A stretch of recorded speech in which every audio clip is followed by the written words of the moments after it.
Précédemment, dans le défaussé.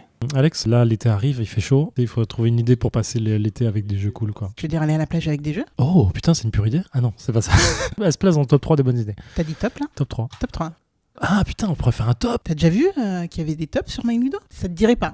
Cet été, on fait les jeux du top qu'on a jamais fait dans l'émission. On lance un dé à chaque fois et on se dit ok, c'est celui-là qui va faire. C'est exactement ce qui Ça va me se va passer. très bien. Bienvenue à bord du vaisseau Hypersensas. Bonjour à toutes et à tous et bienvenue dans le Défaussé. Le Défaussé, c'est une émission qui va vous parler de jeux de société. Pour faire ceci, bien sûr, je suis accompagné de la fatiguée Alex. Bonjour va, ouais. Alex. Ça va vraiment. Salut. Ma chère Alex, nous sommes toujours en plein milieu de l'été. Je ne sais pas à quelle date il est au moment où vous écoutez cette émission, mais en tout cas, c'est l'été, il fait chaud, il fait beau et nous sommes toujours dans notre top MyLudo. Et aujourd'hui, on trichote un tout petit peu pour entrer dans ce top MyLudo parce que je vais vous parler de Gloomhaven.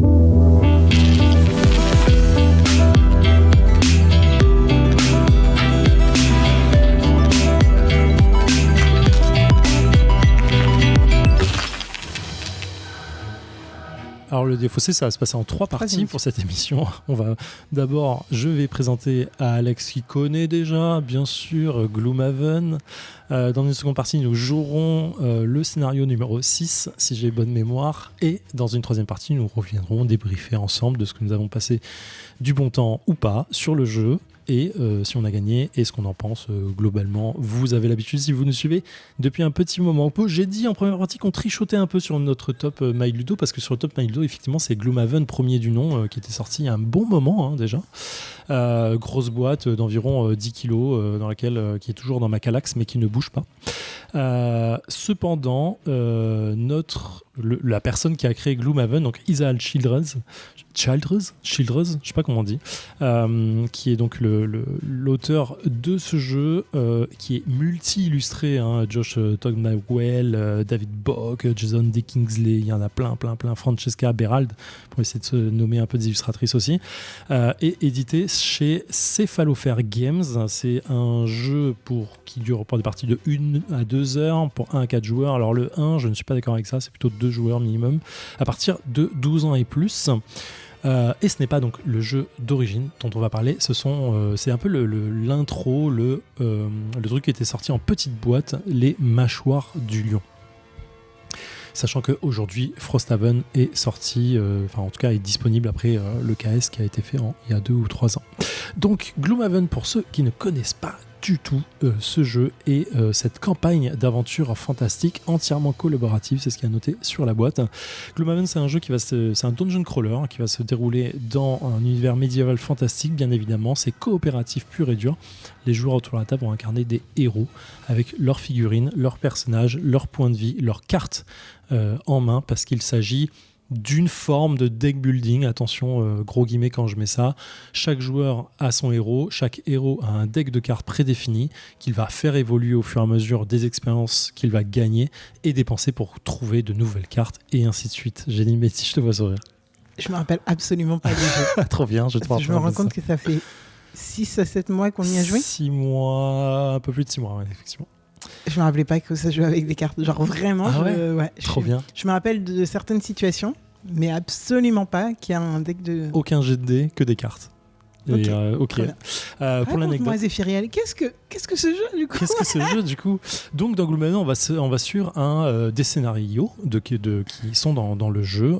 Les 5 premiers nous les avons fait ensemble. Je raconterai le fun fact après. Et en fait, c'est un carnet de campagne qui a de mémoire une vingtaine de scénarios. Dans lequel en fait on va ouvrir un bouquin, il va nous donner la situation de base et comment on se retrouve dans ce donjon / grotte / auberge / je ne sais quoi, avec nos héros à tabasser du monstre, et va nous donner les missions. Les missions peuvent être multiples, nettoyer toutes les salles, trouver un trésor, tuer un monstre spécifique, casser un hôtel pour éviter une invocation. Ça va varier de cette façon. Mais comment joue-t-on au jeu directement ? Effectivement, nous avons des héros qui ont un deck de cartes spécifique par rapport à leur classe. Il y a effectivement la classe. Alors, je vais rentrer dans les archétypes, hein, mais c'est pas exactement ça. Il y a le guerrier, mais c'est pas vraiment un guerrier. Je crois que c'est un lutteur ou un barbare. Il va y avoir la magicienne qui est pas une magicienne, qui est plus une normonancienne. Je sais plus comment on appelle ça, mais j'ai plus le livret sous les yeux. Mais grosso modo, qui contrôle les éléments. Parce que la magie a une grosse part aussi de règles dans le jeu. Il va y avoir la personne le tinker, qui va être la personne qui utilise pas mal de petits mécanismes, genre qui va poser des bombes, ce genre de choses. Et chacun donc a son deck de cartes. Sur chaque carte de son deck, il y a un élément en haut et un élément en bas. L'élément du haut peut être aussi bien une phase de mouvement puis attaque, et l'élément du bas la même chose, ou vice versa, parce que parfois il n'y a que le mouvement en haut, en bas ça va être une attaque spéciale. Bref, les cartes sont vraiment diverses et variées pour pouvoir représenter un peu les capacités de votre personnage. Comment ça se joue? À chaque tour de jeu, les joueurs vont choisir 2 cartes, un duo de cartes, pour une carte pour l'élément du haut et l'autre carte pour l'élément du bas. Sur la carte, il y a d'autres éléments, bien sûr. Il y a des numéros qui vont donner l'ordre d'initiative du tour de jeu. Et une fois que les joueurs ont posé leurs cartes, on les révèle tous ensemble. On va regarder l'initiative aussi des monstres qui est prédéterminée. Et on va regarder dans quel ordre le tour va se résoudre. Les monstres ont bien sûr des actions qui sont prédéfinies suivant leur position par rapport aux joueurs, suivant leur position par rapport à une porte et ainsi de suite. Bon, tout ça, ça va être géré par le jeu. Donc on va bouger les monstres, les faire attaquer s'ils sont à portée ou pas. Puis, quand ce sera aux joueurs, donc aux aventuriers d'agir, ils vont agir suivant les cartes révélées. Donc une fois les cartes révélées, on va dire, ok, moi j'utilise cette carte pour son action du haut, qui va être par exemple un déplacement, et j'utilise cette carte pour l'action du bas, qui va être un pouvoir spécial, une attaque spéciale ou une attaque complètement normale. Chaque carte a quand même des actions de base, quoi qu'il arrive, pour un mouvement de 3 de mémoire et une attaque à plus 2 ou quelque chose comme ça. Lorsqu'on résout une attaque, on va tirer dans un deck une variabilité de l'attaque, c'est-à-dire qui va être plus ou moins forte. C'est un deck qu'on a de façon personnelle aussi, qu'on peut un peu crafter, builder au fur et à mesure aussi des jeux, des expériences qu'on va dépenser dedans. C'est le deck de base à genre 1 plus 0, 2 plus 0, 1 plus 2, 1 plus 1, 1 moins 2, 1 échec total. Voilà, il y a ce genre de deck. Donc en fait, au lieu de lancer les dés, on va tirer dans ce deck et on va révéler une variabilité de notre attaque qu'on va ajouter à notre attaque de base ou spéciale qu'on a révélée sur notre carte. Jusque-là, c'est clair? Je pense que tu vas beaucoup dans les détails là. Ouais, beaucoup trop peut-être. Ouais, peut-être. Bref, c'est un Dungeon Crawler hexagonal dans lequel on va bouffer du strum à coups de cartes et surtout, on va évoluer au fur et à mesure puisque c'est une campagne évolutive. On va gagner de l'XP, les scénarios qu'on va résoudre vont se révéler de plus en plus gros, on va avoir des grands méchants qu'on va suivre et ainsi de suite. Et on a une carte de la ville, puisque les Mâcheurs du Lion se passent uniquement dans la ville de Gloomhaven et aux alentours, et on va coller des stickers dessus parce qu'on va découvrir de nouveaux lieux et ainsi de suite. Tout simplement. Est-ce que tu te rappelles de l'histoire là, de cette introduction? Des 5 premiers scénarios? Ouais, tu sais, quand on les a fait, il me semble qu'il y avait un mal qui se propageait, mais je me rappelle plus. Ben, c'est très exactement ça. Alors je me souviens plus du tout début, je crois qu'au début on nous envoie chercher un trésor, on trouve un trésor bizarre, puis ensuite on va évoluer dans différentes sphères de la ville, et sur le dernier scénario, on allait détruire un hôtel qui répandait une espèce de chair rouge bizarre, rouge sang qui se développait au fur et à mesure dans la pièce, et on devait détruire un hôtel pour éviter qu'elle se répande plus. Je me souviens de tout ça. Ouais, ça je me rappelle de notre dernier scénario en plus qu'on a eu sur le fil, ouais, vraiment. Exactement. Ouais. Alors le jeu se veut pas trop dur, mais effectivement c'est un peu tendu. Normalement c'est assez tendu à chaque fois, parce que je suis pas rentré dans le détail, mais il y a des phases de repos qu'on doit avoir pour récupérer les cartes qu'on a défaussées, on va cramer des cartes et ainsi de suite. Donc en fait notre main et notre deck de cartes va réduire au fur et à mesure du scénario, ce qui fait que la fin devient de plus en plus tendue. Ça représente un peu la fatigue de notre personnage dans l'aventure. Voilà, j'ai jamais joué au jeu de base Gloomhaven que j'ai acheté à la sortie du Kickstarter. J'ai joué sur PC pendant un temps, je trouvais le jeu PC extrêmement dur et surtout un peu frustrant. D'accord. Pour l'anecdote, Alex et moi, nous y avons joué au réveillon de Noël de décembre 2022. Exactement. Je sais plus comment c'est fait, mais grosso modo, on s'est envoyé un message en disant hey, tu fais quoi, réveillon? Rien. Et toi? Rien. Vas-y, on se fait un Gloomhaven. Ok, on est chaud. Ouais. Et on a passé la nuit à jouer à ça tous les deux, à faire les 5 premiers scénarios pendant, je sais plus, 4 ou 5 heures. Ouais, et puis on sait pas, surtout on n'a pas vu passer le temps. Ouais. Genre vraiment, on a levé les yeux et il était genre 4h du match, un délire comme ça. Et c'était assez cool, hein. J'ai un très bon souvenir de ce moment-là, et du coup, on s'est dit que quand on a vu le top Maillot, on s'est dit, écoute, c'est l'occasion de continuer. Ouais, c'est parfait. Donc on trichote un peu, c'est pas celui-ci que vous trouverez dans le top My Ludo, mais il représente 99%, je pense, du jeu de base. Ça doit être en termes de règles, en termes de règles, l'histoire qui change. Là, c'est une préquelle. Est-ce qu'on dit préquel, je ne sais pas. Préquel. Est-ce qu'on dit ça? Je ne sais pas. Bref, on s'en fiche. C'est l'avant-aventure Gloomhaven. Ça a été présenté comme ça, comme une histoire d'intro, et ça permet en fait d'appréhender toutes les règles et de pouvoir ensuite continuer, je sais pas pourquoi j'ai pris l'accent sur ce mot-là, sur l'histoire de la grosse boîte, hein, puis ensuite aller sur Frosthaven qui est encore plus gros, et ainsi de suite. Alors, et plus de monstres. T'as acheté Gloomhaven avant celui-là? Ouais, exactement. Et pourquoi tu l'as jamais commencé? Alors, parce qu'à la base, Gloomhaven était noté comme un 1-4 joueurs, comme je l'ai dit au début, en disant je ne suis pas d'accord avec cette assumption. En vrai, un joueur, même dans les règles le disent, un joueur, c'est pas le but. Il faut pas jouer tout seul parce que tu vas jouer un seul personnage et le jeu est prévu pour 2 personnages minimum. Okay. Et en fait, quand tu joues tout seul, du coup, tu joues 2 personnages, et même dans les règles des mâchoires du lion, ils disent c'est pas agréable à faire, c'est pas très facile non plus, ça permet pas de profiter de l'ampleur du jeu. Donc si vous pouvez jouer avec une deuxième personne, ou si quand vous êtes 4 à table ou 2 à table et que vous voulez mettre 4 personnages, que chacun ait son propre personnage, sera plus simple, sachant que le jeu évolue avec le nombre de personnages. Si on est 2 personnages, on a un certain nombre de monstres sur la table. Popper, ouais. Voilà, et si on est 4, il y en a plus qui pop ou plus difficile, et ainsi de suite. Donc en vrai, le jeu évolue là-dessus. Il y a une deuxième façon d'évoluer le jeu qui est en mode de difficulté. Normalement, on est en mode normal au niveau 1. On peut descendre en mode facile au niveau 0, ce qui diminue le nombre d'XP gagné à la fin et diminue surtout le nombre de monstres ou le nombre de points de vie que certains monstres ont. Bon, bref, tout ça de fait de manière évolutive. C'est un jeu qu'on m'a toujours je vais pas dire survendu, mais tous ceux qui l'ont fait à la base, avant que j'achète le jeu, m'ont dit c'est le meilleur jeu du monde. Et il a été en top BGG pendant très très très très longtemps. Okay. Voilà, moi pour l'instant ça dément pas, mais je passe pas forcément mon avis à chaque fois. C'est peut-être survendu quoi. Ouais, c'est un peu survendu. Mais ce qui est marrant, c'est que du coup on t'a vendu le 1 comme ça, mais tu l'as quand même acheté et jamais joué, et t'as quand même acheté les 2 suivants. Écoute, on est un pigeon, on l'est pas. J'ai envie de dire. Ok, non, j'essayais de comprendre la logique. C'est complètement ma cam à la base. Effectivement, c'est un truc qui te demande une soirée toutes les semaines pendant 10 ans pour finir, environ. Et Frosthaven vend encore plus de rêves, donc je me suis dit autant le prendre. Allez, go quoi. Go. Surtout que la boîte, elle est mastoc. Celle-ci là, dans Frosthaven, ouais, 16 kilos. Que dire. Bon, bah voilà. On est bon? Tu l'amèneras dans le studio, tranquille, 16 kilos. Bonjour, je viens avec mon chariot. Je vais pas aller voir un camion. Ok, on est bon pour repartir? On repart en terrain de, je ne sais plus, dans les mâchoires du lion. Exactement. Ok. Comment c'est qui joue en premier? Je sais plus. Alors, on révèle nos cartes. Moi, je suis à 17. Ah oui, moi, je suis à 10. Donc, c'est toi d'abord.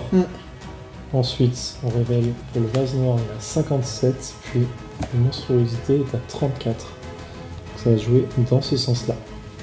Tu fais une action, puis l'autre ou... Je fais toutes tes actions, puis toutes mes actions, puis... Alors, du coup, ici, ce que je fais pour 2... Ok, il va falloir être offensif. C'est lui qui fait ça? Okay. Ouais, et du coup, on repart pour une phase. Alors, t'as fait quoi de tes cartes là? Monstruosité, Ratine. Il se déplace de 1. Oh. Ah, tant mieux. Il attaque, donc comme il se déplace... Ouais, il prend 2. Il prend 2 et il meurt. Il me semble que je vais faire la même chose. Lui, il est à combien? De toute façon, il faut l'entamer. Bon, ça, attends, du coup, en fait, non, je vais l'entamer. Comme ça sera bon. De portée 3. Oh, putain, c'est de la merde. Si je fais ça, c'est l'inverse. Cependant, je vais défausser la carte. Et là, je peux plus trop me permettre de défausser des cartes. Du coup, je suis obligée d'attaquer à 1. De portée 3. Ok, bah, de toute façon, je joue ça. Tu peux regarder qui joue en premier. Alors, 66 encore. Pourquoi t'en retournes 2? Il reste plus qu'un seul. C'est vrai, tu as raison. On n'a pas trouvé ça parce qu'il n'est pas là. Et nous sommes de retour dans les défaussés après 1h03 de Gloomhaven, les mâchoires du lion. En compagnie d'Alex, bien sûr, ma chère Alex, 6e scénario, 6e victoire, j'ai envie de dire. Qu'est-ce qu'on a pensé de ce scénario? Qu'est-ce qu'on pense de Gloomhaven, les mâchoires du lion? Et voilà. Alors, je vais même être un peu plus généraliste. En fait, je vais parler de mon rapport au Legacy. Ouais. parce que les seuls Legacy que j'avais fait avant ça, c'était du My City que je avais fait sur BGA. Ouais. Ensuite, on a aussi un My City en cours avec deux membres du vaisseau hypersensage. Je pense qu'on n'est pas prêt de finir actuellement, mais c'est pas grave. Pas loin de la fin en plus. Et du coup, Gloomhaven. Et en fait, c'est ultra frustrant, là, mon rapport à Gloomhaven en particulier, parce que tout simplement, en fait, le temps, déjà, on a beaucoup espacé nos 2 dernières parties, donc celle-là et la dernière qu'on avait faite, ce qui fait qu'en fait, je me souvenais quasi de rien. Je me rappelais pas qu'on avait des cartes, je me rappelais pas de comment on faisait évoluer notre fiche personnage, je me rappelais pas forcément. Je me rappelais de Roland, bizarrement. Roland, c'est marrant, un prénom qui me parlait.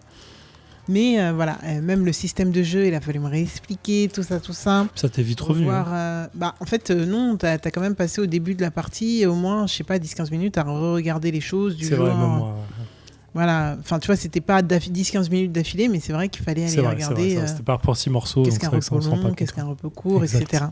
Donc je pense vraiment que le sel d'un Legacy, c'est d'y jouer assez régulièrement pour ne pas oublier et en plus être toujours dans l'ongoing de l'action du truc, tu vois. C'est vrai.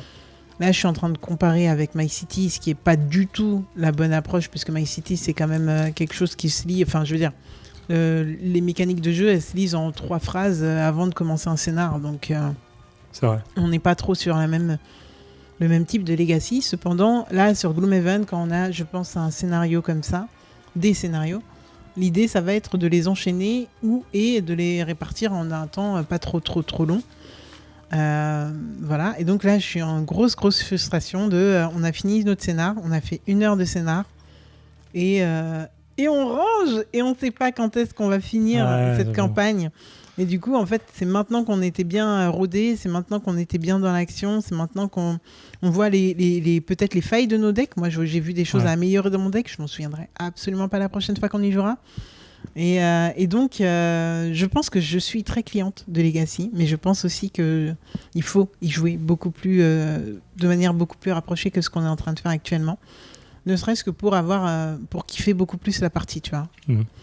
Sinon, si on doit revenir sur Gloomhaven en particulier et les mâchoires du lion encore plus en particulier, c'est smooth. Une fois qu'on a les règles en tête, c'est smooth. On va aller poutrer du monstre. On va essayer d'avoir en plus l'histoire qui se dessine. On ne sait pas trop ce qui s'est passé. Là, en plus, là, j'ai trouvé ça un peu mystérieux. On a trouvé quelque chose. On ne sait pas encore à quoi ça va servir. Non. J'ai très envie de savoir ce qui va se passer par la suite. J'ai très envie de savoir où est-ce que tout ça va nous amener. Même si je pense que ça va nous appeler à Gloomhaven tout simplement. Oui, possible. Hein. Et donc voilà, c'est une mécanique de jeu que j'adhère, à laquelle j'adhère tout simplement. Mais petit bémol là sur la partie qu'on a faite, c'est vrai que comme on fallait se roder, tu as dit on joue en niveau 0, impression de rouler dessus sur le jeu. Cependant, on gagne tout en étant conscient qu'il ne restait plus trop de cartes. Ouais, toi, t'as cramé énormément de cartes. Moi, j'en ai beaucoup cramé parce que j'avais oublié cette mécanique c'est déjà. Et moi, je me souvenais attention, il faut pas cramer tes cartes au début, il faut y aller sur les derniers tours. Et du coup, j'étais en mode, ok, mais du coup, tu faisais des super coups en mode, lui, il s'approche de moi, il prend 2 points de dégâts, lui, je le traque, je fais 2 points de dégâts. Alors en fait, du coup, t'as vraiment poutré du monstre. Mais oui, effectivement, sur la fin, là, un tour de plus, toi, t'étais out. Parce que t'avais plus de cartes en main. Compliqué. Mais moi, j'aurais pu finir, donc ça rend la fin de scénario, quoi qu'il arrive, possible.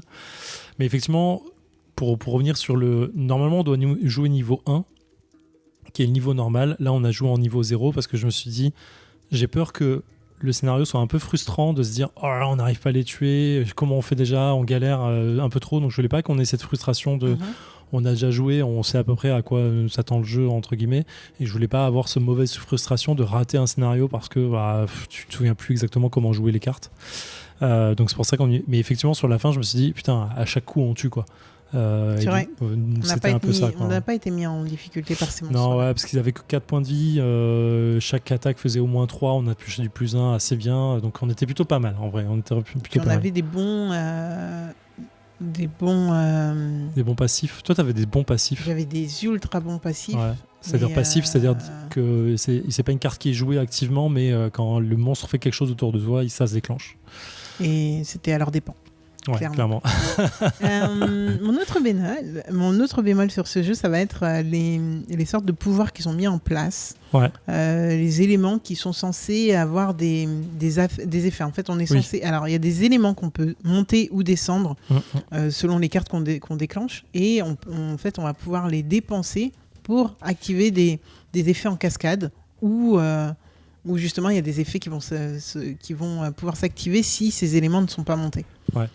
Et je me rappelle pas de comment ça s'était passé pour notre première session de jeu, mais là j'ai trouvé ça ultra superflu. Vraiment au titre à ce que je les oublie même, quoi. Ouais, on n'a pas les personnages qui utilisent vraiment ça. Moi j'en ai un qui utilise parfois le vent pour se déplacer plus vite par exemple.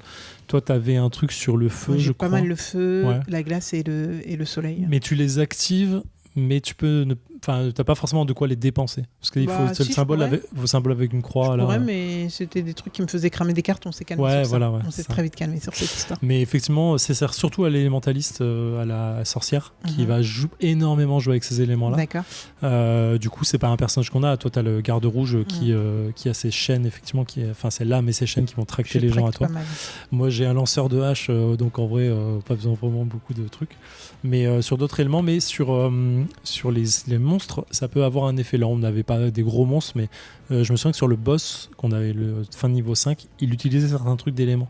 Donc si on les mettait en place, il pouvait les utiliser à son tour. Là, par exemple, on a eu un monstre qui utilisait l'obscurité, donc il le mettait en place, et j'imagine qu'il y a peut-être des cartes derrière.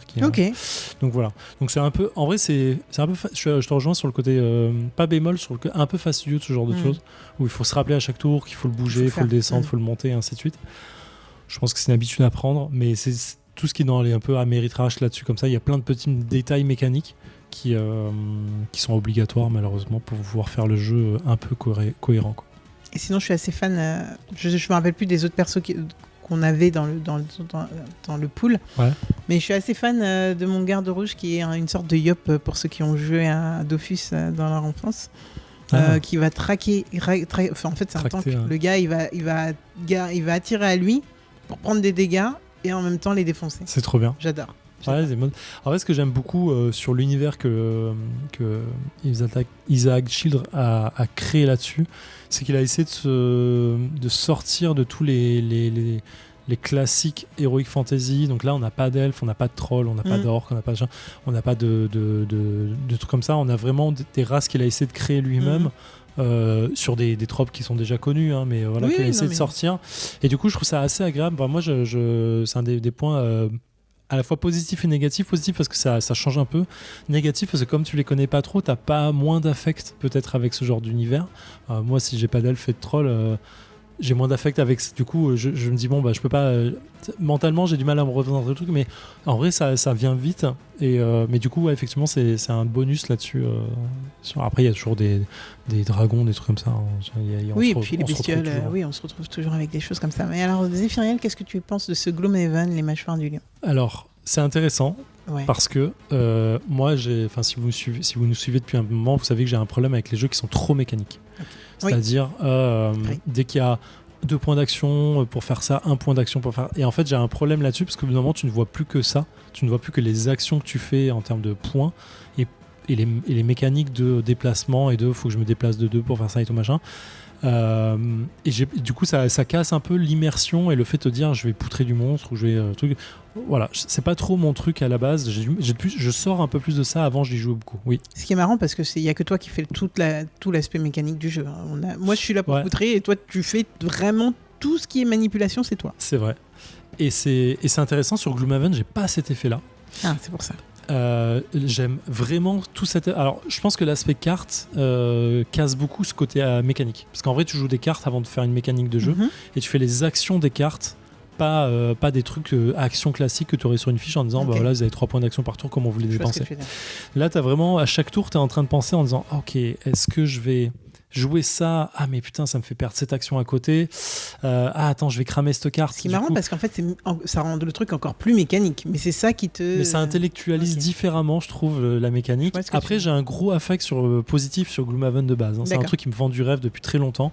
Donc je pense que ça joue aussi sur mon affect. Donc clairement, on est un peu sur ce côté très mécanique, mais c'est du dungeon crawler, je trouve, qui réussit un tout petit peu à à corrompre cette mécanique de jeu facilement avec les decks pour pouvoir faire les trucs. Après, le côté monstre est intelligemment fait, je trouve, dans le sens, tu vois vite quel monstre a pris des points de dégâts. On a des cartes de monstres qui sont numérotées visuel, facilement. dire, En vrai, en quelques coups d'œil, quand tu as l'habitude, je vais dire, au bout de 2-3 scénarios, tu vois vite l'état de la carte et l'état du jeu, en fait. Donc tout c'est un peu moins gênant. La mise en place est un peu redondante. Là, faut chercher les cartes, faut bien trier le jeu, en fait. C'est ça qui est un peu relou, c'est qu'il faut très bien trier le jeu à la base. Et se rappeler. Mais à côté de ça, je le trouve assez bien fait, assez facile pour pouvoir facilement rentrer dans le jeu et facilement t'amuser dedans. Et du coup, les petits combos de cartes fonctionnent bien, quoi, en disant ah putain, je vais faire ça, je vais me déplacer de 2, je vais mettre un coup au passage à lui, puis ensuite j'enverrai une hache à te porter 3 pour faire des dégâts. Et je trouve qu'il y a un côté visuel quand tu lis tes actions, quand tu les as dans la main avant de les jouer, de dire ok, je vois exactement ce que je vais faire, et du coup ça aide peut-être à me conscientiser les actions directement, ou à les intellectualiser en tout cas, pour pas me rendre compte que je fais que déplacer de 2 puis lancer plus 3 et ainsi de suite. J'ai peut-être moins ça là-dessus. Par rapport au Gloomhaven classique, ce que je trouve très bien sur les Mâchoires du Lion, c'est que c'est un carnet de map. Et sur le Gloomhaven classique, ce sont des grandes tuiles de plateau que tu vas aller organiser. Donc c'est un peu, la mise en place est plus rapide ici. Et sur l'ancien, effectivement, c'est fastidieux. Donc voilà. Mais c'est normal parce qu'il est sorti après, donc je pense qu'il y a beaucoup d'améliorations éditoriales qui ont été faites par la suite. Puis je pense qu'aussi la dimension du truc fait qu'ils ont voulu faire quelque chose de beaucoup plus grand, avec des tuiles, avec... à l'époque, ils se casaient sur c'est un gros jeu, machin et tout. J'aime beaucoup le fait qu'il y ait... Alors, 2 choses en plus, on est un peu long sur l'émission, mais c'est pas très grave. La carte, le fait qu'il y ait des autocollants, tu vas cocher tes petits trucs et tout, machin, je kiffe de ouf. Bon, c'est un bonus de ouf pour moi. Mais c'est presque un petit cathartique en plus, quoi. Qu'est-ce qu'on a rajouté là ? Là, on a rajouté 2 éléments. Les 2 scénarios suivants, on va faire le scénario numéro 7 qui est la tumeur engloutie, qui est dans le port de Havre Nuit, donc Gloomhaven. Et la deuxième, c'est la tumeur cachée qui est de l'autre côté du port aussi. Et juste avant, on avait fait les embuscades au bord de la route, un trou dans le mur, un rituel de pierre, le vaisseau noir. Et voilà. Et là, on fait recherche corrompue, donc le 6e scénario. Le deuxième truc que je trouve très bien et que je trouve très positif dans ce genre de jeu, c'est que il y a beaucoup de monstres. Et en fait, il n'y a que les seules figurines qu'il y a, ce sont les figurines de nos persos. Tous les autres monstres, c'est du punch carton qu'on met sur des petites plaquettes en plastoc pour les tenir vraiment à l'ancienne. Et en fait, j'ai une aversion de plus en plus forte sur les jeux qui te vendent trop de figurines plastiques qui ne servent à rien. Là, on est vraiment sur du simplice. C'est pareil sur le premier Gloomhaven. Je sais pas ce qu'il y en a pour Frosthaven, je crois que c'est pareil. Et du coup, on a un effet rapide visuel. En vrai, pas besoin de peindre. On voit le monstre sur son punch carton. Ok, ça paraît cheap, mais en vrai, ça fonctionne super bien. Et en fait, on a tout le visuel qui fonctionne vite. Peindre ces figurines, c'est possible. Elles sont quand même assez cool et bien détaillées, mais au moins, c'est le seul élément visuel qui ressort assez fortement pour que ça donne une présence à ta figurine et à ton personnage sur le jeu. C'est un détail, mais en vrai, pour moi, il y a beaucoup de choses qui en ressortent positivement là-dessus.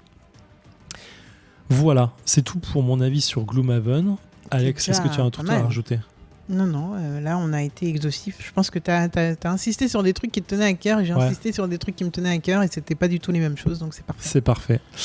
Donc Gloomhaven, les Mâchoires du Lion, encore une fois on trichote un tout petit peu. Le jeu de base de Gloomhaven est aux alentours de 120 balles si je dis pas de conneries. C'est une grosse boîte, grosse campagne, hein. Je crois qu'il y a 90 scénarios à faire, environ 1 heure par scénario. Là on a mis 1 heure à 2. Donc 1 à 2 heures de jeu par scénario. 2 à 4 joueurs, je me refuse à dire que c'est un joueur. Ici vous le trouvez sur les sites à environ une soixantaine d'euros si je dis pas de conneries. Là moi il est à 58 et quelques. C'est un jeu donc de Isaac Childre, je sais pas si on dit comme ça, Childre, je sais pas comment on dit. Beaucoup d'illustrateurs, je vais citer d'autres que j'ai pas cités, Kat Bock, David Damaré et Alexandre Ilchevek. Cephalofair Games, donc c'est édité, je crois que c'est la boîte de prod directement de Isaac Childress. Et voilà, je crois que c'est distribué par Asmodee bien évidemment. Et que dire de plus, à partir de 12 ans. Sachez que si vous vous lancez là-dedans, c'est du temps de jeu. Voilà, il faut pas penser que vous allez faire qu'un scénario, c'est vraiment Legacy. Minimum par un scénar, et là on en a 25. 25 dans la Mâchoire du Lion. C'est plus d'une journée de jeu, quoi. Ouais, clairement. Et c'est un Legacy dans le sens de aller détruire un peu le matériel. Alors en vrai, pas tant que ça, hein. C'est juste une carte sur laquelle vous allez coller des stickers, c'est pas la mort. Le reste peut se remballer. C'est une mise en place plutôt de votre jeu qui va en pâtir. Mais Exactement. ça se refait.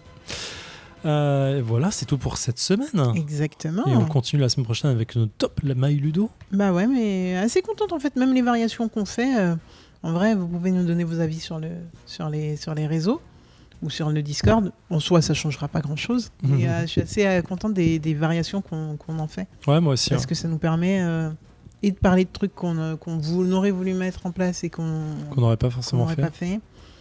Et de kiffer en fait, tout simplement. Là. Voilà, ça change un peu. Complètement, je suis complètement d'accord. Kiff.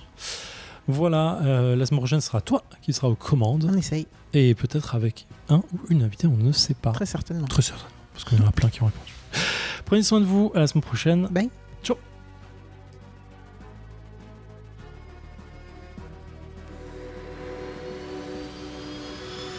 Fin de transmission.